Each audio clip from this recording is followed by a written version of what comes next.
here. Thank you for having me. Glad to have you on board of the FPC. Glad to be a major player and contributor to the team. So why don't we start by introducing yourself a bit and your journey, and then we can move to the next topic so that people get to know you. My name is Dr. Joseph Nantomer. Started off as a real estate investor here in the United States, but before that, I was a project manager back in Africa. I moved down here in 2016, and at that time, the current president became the president, and that kind of helped me with the precept to go into real estate, because the way to be successful for me is keeping it very simple. And I learned a phrase long ago: monkey see, monkey do. So with that, when I saw the most successful people in the United States doing real estate, I said, that's the path. So I vegged into real estate, been doing that. Then along the way, I went into coaching, helping people to build asset, wealth management, and so on in the real estate sector. So what made you really choose real estate to build wealth? Like I said, when I came into the US, one of the key factors and the biggest gift that the Americans have is a library. You'd be amazed. Because with a library, when you walk in there, you see people who are doing stuff. You see legends, people who have written about the success they've had. And when you walk into a library, you just see wealth. People see books, I see wealth. So when I started going to the library, thank you. When I started going to the library, I started reading about the top players in the United States. President Trump, for example, the guy that wrote... Typical example. Big Dad, Rich Dad, Poor Dad, Grant Cardone of this world, and all those guys, all into real estate. Believe it or not, McDonald's is not in the business of selling burger. McDonald's is in the business of selling real estate. Yep. But if you don't read about this, you will know that. So when I found out that this is what people were doing, I decided I was going to go into real estate. And the best way to do it was to look for a mentor, someone who was already successful. I vegged into that, and the rest has been history. So, I mean, look, a lot of people talk about real estate, but very few people talk about the challenges in real estate. What challenges have you faced building a real estate business? And please be a bit specific. Yeah, that's a very good question, because so many people just talk about the success. I have been through everything. I tell my students and those that care to listen, I've been through everything when it comes to real estate. I've lost monies. I've had foreclosures on some properties. I've made monies. I've had areas where I did business with other partners and, monies were lost. We've had situations where we're fixing a property and somebody came and robbed us over $200,000. Wow. So when you grow as you're building your business, you're going to meet several challenges. And I feel these are things people don't talk about, to just show, the golden path, the fancy side of things. And you don't really grow like that. You see, for me, I think challenges help you grow. So as the challenges come and I'm able to get results, I'm able to solve these challenges, I grow to the next level and to the next level. And it is these challenges and looking for solutions that has brought me in contact with people who know people who know people. And that's why I'm sitting in front of you. Yeah. Because when I started facing challenges in my business, then I started looking for solutions, but solutions comes through people. That's true. So you start building your network and you start meeting people, you start asking the right questions and you start getting the right answers. And people start saying, you know what, I think you should go to this person. You should talk to that person. You should come to that meeting. You're going to learn about this stuff. You're going to know about new systems. And before you know what, you're sitting in the right room like this. Two thoughts come to mind here. I mean, number one is that you only learn from your failures. Correct. You don't learn from your successes. Because successes, things go up to your head. You think you're so smart, you're invulnerable, invincible, correct, and you make more mistakes. Exactly. And number two, you really become the average of the 6 people closest to you. Correct. If you're surrounding yourself with idiots, you're going to become an idiot. Correct. Very, very true. And if you surround yourself with real smart people, high achievers, smarter than you, at least as smart as you, it's gonna rub on you. Exactly. And to take that further with what you just said, there's a theory that just came out recently that says, for example, people that were working that were not high achiever, if you were an high achiever and you're sitting just 20 foot away from somebody who was a low achiever, yeah, you become about 40% non-productive. Very true.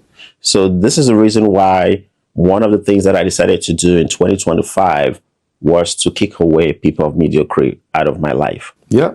So if you're a mediocre, you come into my space and I see you're somebody who just want to be, you're not ready to put in the work, because a lot of people want to be successful, but they don't want to put in the work. So when I meet people like that, yeah, I like people and all that, but I want to be around high achievers and high players. And the moment I started doing that, started eliminating those people out of my space, out of my life, out of my classes, out of my business. I love your wisdom. You see where I'm sitting right now? It definitely shows me that you've been around the block. You've encountered both failures and success. Correct. Let me ask you a question. How do you deal with somebody who's really envious of you, who's jealous of you, who's trying to bring you down because of your success, because of your attitude? They literally don't like you because of that, not because you did anything wrong.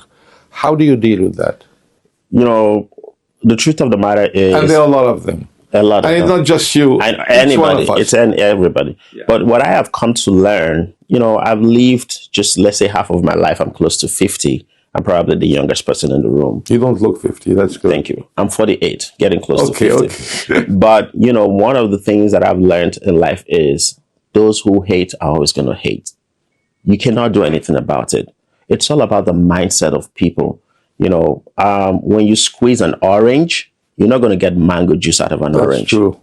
You get what I'm saying? So when you meet people who hate you for no reason, you don't have to waste your time to explain and talk about it. All you got to do is stay focused, keep building, and just keep moving on. However, I always set goals for every 10 years and every 40 years.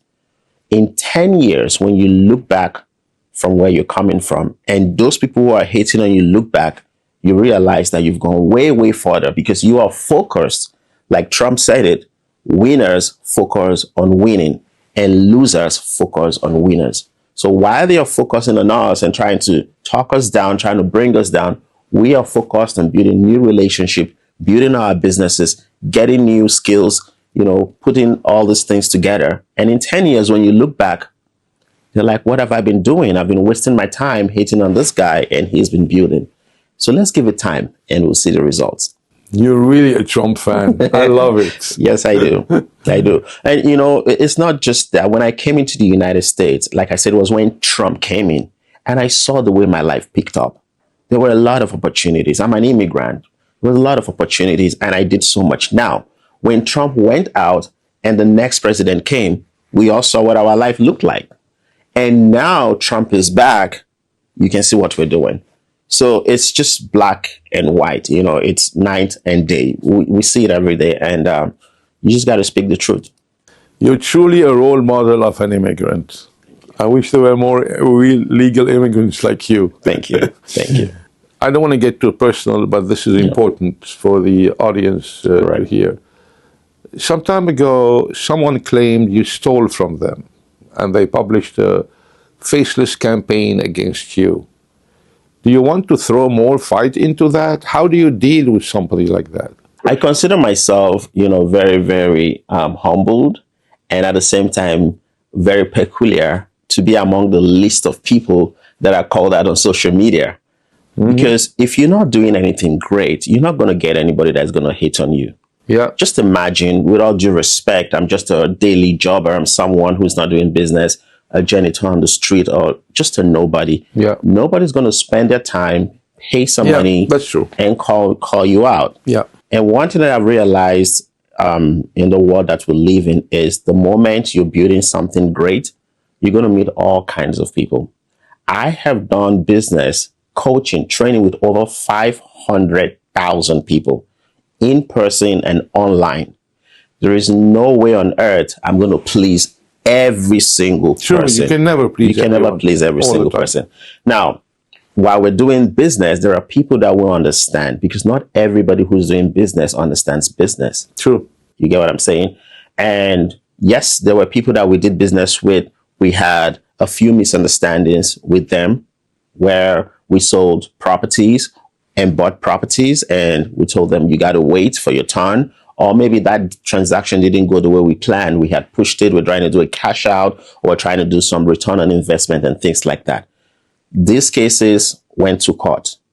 And, one thing I tell people is cases are not won on social media. They're not won on, campaign trying to put somebody's names down. They are won in court. So you have a lawyer, you hire the lawyer, and instead of him to go to court and win his case, he's on social media campaigning against and trying to, beat down my reputation or make me look bad in the eye of the public. But one thing I can tell you is the real successful people see through it. They see through all this stuff. Again, take Trump. How many times has Trump been sued?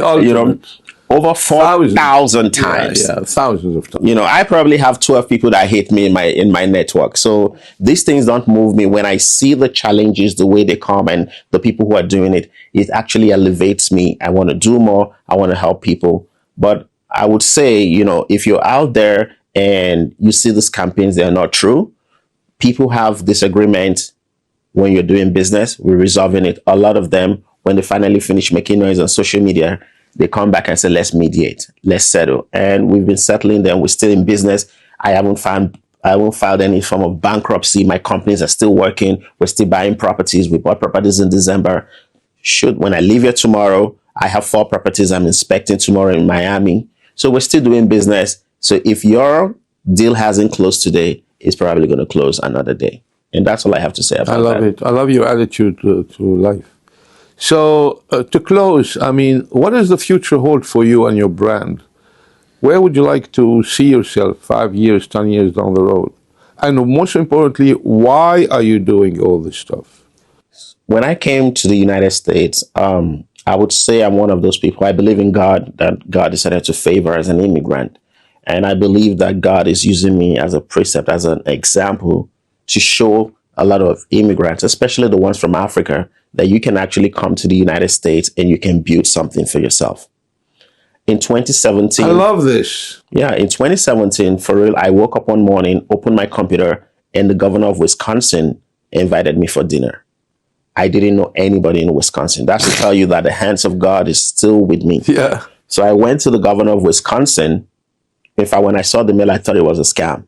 But when I called, Secret Service told me it was real. I went for the dinner, met Governor Skywalker. Governor Skywalker took me to the White House to meet the former Vice President, Mike Pence. And I say all this to say this. When I met Pence, I asked him a question. And if you're watching this podcast, the quality of the questions you ask will determine the quality of answers that you get. Of course. So I asked the former Vice President, I said, what is the American dream? He looked at me, he said, He said, the American dream is either you are born in the U.S. or you find your way to the U.S. legally. I may add that. Yeah. He said, you just coming to the U.S., you already passed like 40%. He said, then you have to put in the work. He said, but you're still not successful. He said, you make the money, you're still not successful. He said, when you truly become successful is when you give back. Yeah. There is a feeling that you will never feel on this earth when you've not given back. And that is all that I want. I want to come to, I'm already in the U.S. I want to build success in the U.S. and I want to give back to as many immigrants that are legal, that are here. And that is what the future holds for me. So in the coming years, you would see me setting up platforms, programs that tend to elevate immigrants, show them how to build wealth in the United States, and so many stuff. And hopefully, the GOP is going to be in power for the next 12, 16 years, so we can actually build wealth and show people that when you come into the US, there is a lot of opportunities and you too can have a bite. It's absolutely brilliant. I really didn't know you well before the podcast. You expressed yourself so clearly and shared this, and I thank you profusely. Thank you for this feedback. Thank you. And you're right. We think about the same, I had an uncle, he passed away just a few years ago, and he was very successful, really, from rags to riches. He never got married, but, he was very disciplined. So I asked him one question before his passing away. I told him, Uncle, what is success? How do you define success? Because some people, although successful, it's never enough. They want more, they keep miserable, frustrated. Whatever you tell them, they think they didn't make it. So I said, what is the goal, the outpost there where you say, I'm successful? Tell me. Is it money? Is it power? What is it exactly? He told me, it's none of the above. I told him, so what is it? He told me, at the end of the day, and the guy, when he passed away, he was 91 years old. And he really, typical rags to riches story. He told me, no, it's how many people you empower and you inspire in your life. This is what success is. The more people you have empowered, you have inspired, you have rallied towards noble causes, the more successful you're going to be, and they're going to be. I said, thank you, and this pretty much changed the direction of my life and what I wanted to do, what I wanted to do. Joe, thank you so much for your time. Thank you very much. Really appreciate. It's an honor and opportunity, and hopefully we'll see you at your next event, and we'll be very active together in building your brand, our future, our partnership. Thank you so much, Joe. Thank you very much.